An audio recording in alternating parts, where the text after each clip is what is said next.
Now keep reading. When we get to verse 4, it says, he drew a third of the stars of heaven and threw them to the earth. That's the dragon. This dragon is Satan. Now keep following along. And the dragon stood before the woman who was ready to give birth to devour her child as soon as it was born. She bore a male child who was to rule all nations with a rod of iron. What's that? That's Psalm 2. That the Messiah is going to be born. The promised one from Genesis in Psalm 2 is going to rule the world with a rod of iron. Wow. See, more and more of those 800 cross references. And the child was caught up to God in his throne. What's that? The ascension of Christ from the Mount of Olives. And the woman fled into the wilderness, where she has a place prepared by God that she should feed, that they should feed her there 1,260 days. Now, do you remember before I erased it, we had the two halves of the tribulation? It appears that when the Antichrist breaks the covenant at the midpoint of the tribulation, that God protects the Jews. That's why they're still alive at the end. God's protecting them. And that's what it means that for 1,260. Now, verse 7, because look at the slide. This section talks about the origin, fall, and power of Satan. It says, and war broke out in heaven, verse 7, and Michael and his angels fought with the dragon, and the dragon fought with the angels, but they did not prevail anymore, and no place was found for them in heaven. So look what happens. Satan is defeated. Now, how do we know that this is Satan and not a dragon? Keep reading. So the dragon was cast out, verse 9. Now, verse 9, Revelation 12:9, is one of the most important verses to understand this cosmic battle, because it connects everything. So the great dragon was cast out, that serpent of old, that's Genesis 3, the serpent that tempted Eve and drew all humanity and the universe into the fall and into sin, was called the devil. That's Matthew 4. That's the one that tempted Christ in the wilderness. And Satan. So do you see how that verse is so important, that Satan, it's the dragon is Satan, who is the devil. You understand that this whole connection tells us that starting in the Garden of Eden, that serpent was none other than the devil, Satan, and he's the dragon of Revelation, who is the one whose sole desire is to destroy God's plan.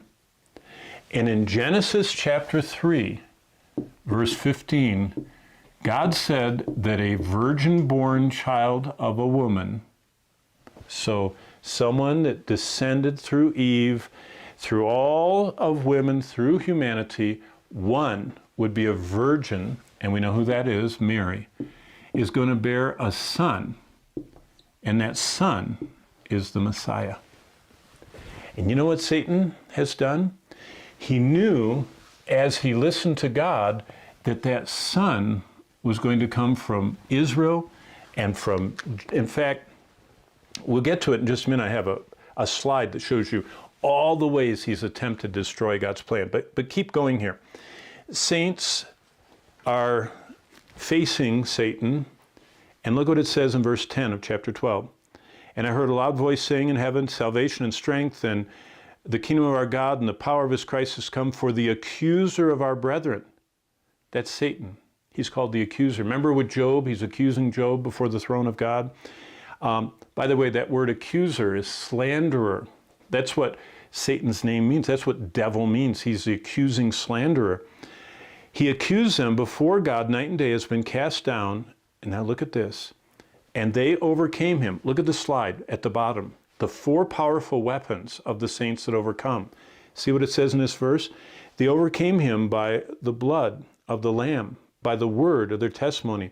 And they did not love their lives unto death. Through the word, the name, the blood, the cross. They overcame. Saints overcome by the word of their testimony, because they've embraced Christ. and his salvation by faith. By the name of Jesus, God has given him the name above every name, by the blood of the Lamb, and trusting that the cross of Calvary took away their sins. So you know what that means?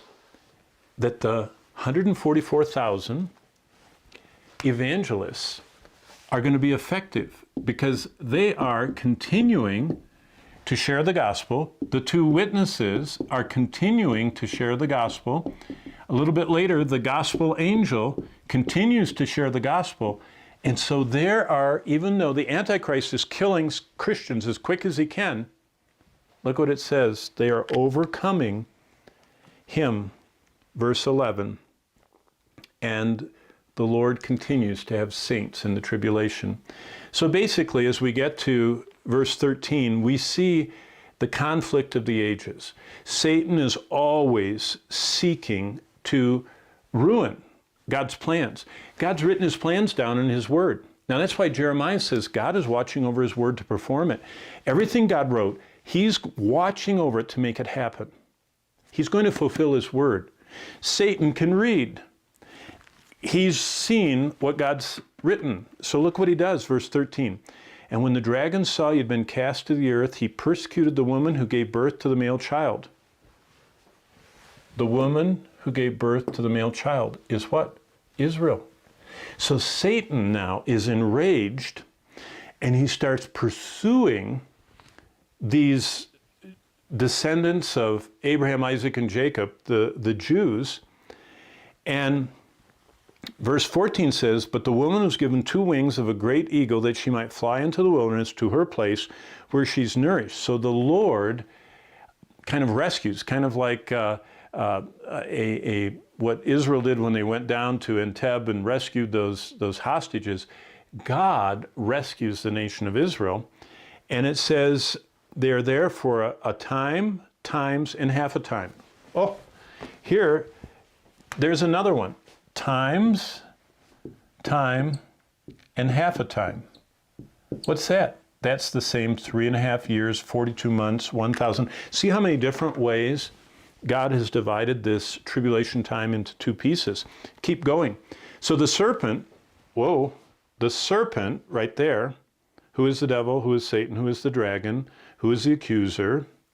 The serpent, verse 15, spews water out of his mouth like a flood after the woman, that he might cause her to be carried away with a flood. In other words, usually a sea of water or a flood like that is talking about a great army of people. But look at verse 16. But the earth helped the woman, and the earth opened its mouth and swallowed the flood. What is that? Probably the same thing that happened with, Dathan and Abiram, those 2 rebels in the Old Testament, that when they came out, the Lord just opened the earth and swallowed them, and it shut. And it said they went alive down into the pit. So this whole army is destroyed. And the dragon was enraged with the woman, verse 17. He went to make war with the rest of her offspring. By the way, who is that? That's believers. Those are the saints. You say, how are there still saints left? Because the 144,000 never stop. The 2 witnesses never stop. The gospel angel never stops.